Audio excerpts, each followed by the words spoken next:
السلام علیکم ورحمۃ اللہ وبرکاتہ۔ رب اشرح لی صدری ویسر لی امری واحلل عقدۃ من لسانی یفقہوا قولی۔ الحمد للہ رب العالمین۔ پر نمبر 7 سورۃ الانعام آیت نمبر 71۔ اعوذ باللہ من الشیطان الرجیم، بسم اللہ الرحمن الرحیم۔ قل أندعو من دون الله ما لا ينفعنا ولا يضرنا ونرد على أعقابنا بعد إذ هدانا الله كالذي استهوته الشياطين في الأرض حيران له أصحاب يدعونه إلى الهدى ائتنا قل إن هدى الله هو الهدى وأمرنا لنسلم لرب العالمين۔ آپ کہہ دیں کیا ہم اللہ رب العالمین کے سوا اس کو پکاریں جو نہ ہمیں نفع دے سکتے ہیں اور نہ نقصان پہنچا سکتے ہیں، اور ہم اس کے بعد اپنی ایڑیوں پر پھیر دیے جائیں کہ اللہ رب العالمین نے ہمیں ہدایت دے رکھی ہے، اس کی مانند جیسے شیطانوں نے صحرا میں بھٹکا دیا ہو، اس حال میں کہ وہ حیران ہوں، اس کے ساتھی ہوں جو اسے ہدایت کی طرف بلا رہی ہوں کہ ہمارے پاس آ جاؤ۔ آپ کہہ دیں یقیناً رہنمائی صرف اور صرف اللہ رب العالمین ہی کی رہنمائی ہے، اور ہمیں حکم دیا گیا ہے کہ ہم جہانوں کے رب کے تابع فرما بن جائیں۔ اس آیت کی تفسیر میں ہم دیکھتے ہیں اسلام کے سوا سب راستوں کی منزل جہنم ہے۔ مشرکوں نے مسلمانوں سے کہا تھا کہ ہمارے دین میں آ جاؤ اور اسلام چھوڑ دو۔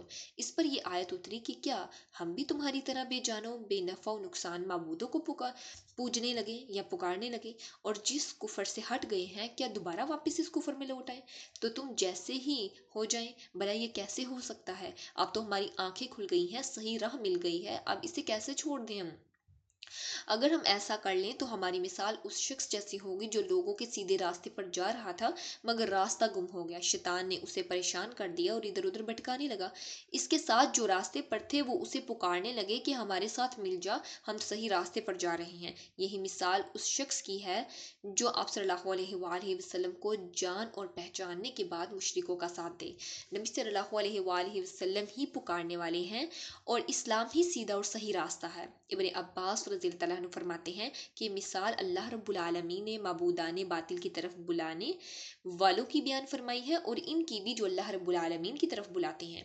ایک شخص راستہ بھولتا ہے، وہیں اس کے کان میں آواز آتی ہے کہ اے فلاں ادھر آ، سیدھی جو راہ ہے یا سیدھا جو راستہ ہے وہ یہی ہے، لیکن اس کے ساتھی جس غلط راستے پر لگ گئے ہیں وہ اس سے تھپکنے لگتے ہیں اور کہتے ہیں کہ یہ صحیح راستہ ہے، اس پر چلا چل۔ اب اگر یہ سچے شخص کو مانے گا تو راہ راست پر لگ جائے گا ورنہ بھٹکتا پھرے گا۔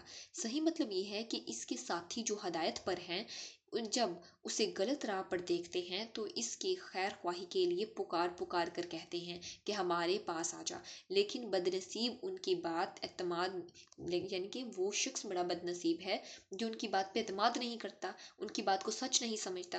ہدایت اللہ رب العالمین کے قبضے میں ہے، یہ بات سچ ہے، وہ جسے چاہتا ہے وہ راہ دکھاتا ہے اور جسے چاہتا ہے گمراہ کر دیتا ہے، یہ صرف اور صرف اللہ رب العالمین کے اختیار میں ہے۔ لیکن دیکھیں میری پھر وہی بات ہے جو میں اکثر اپنی ویڈیو میں کہتی ہوں کہ اللہ رب العالمین نے انسان کو سکسیس کا راستہ بتایا ہے، اس کو اسٹڈی کرنا، اس کو اپنی لائف میں امپلیمنٹ کرنا، اس کو دوسروں تک بھی پہنچانا، یہ نبی صلی اللہ علیہ وآلہ وسلم کی امت کا کام ہے۔ ایک نبی کے بعد ہر امت کے ذمہ اللہ رب العالمین نے یہ کام لگائے، لیکن ان کی امتوں نے یہ کام نہیں کیے، چند ایک سلیکٹیو لوگوں کے علاوہ۔ اللہ رب العالمین نے نبی صلی اللہ علیہ وسلم کی امت کے ہر شخص پر یہ کام کی رسپانسبلٹی لگائی کہ جو بھی تم لوگ قرآن کا حصہ سنو وہ دوسروں تک پہنچا دو۔ اللہ رب العالمین سے دعا ہے کہ وہ ہمیں دین کا سچا فہم نصیب فرمائے اور دین پر خود بھی عمل کرنے اور دین کا پیغام دوسروں تک پہنچانے کی توفیق عطا فرمائے، آمین۔ وآخر الدعوانا ان الحمد للہ رب العالمین۔ سبحانک اللہم و بحمدک، نشہد ان لا الہ الا انت، نستغفرک و نتوب الیک۔ السلام علیکم ورحمۃ اللہ وبرکاتہ۔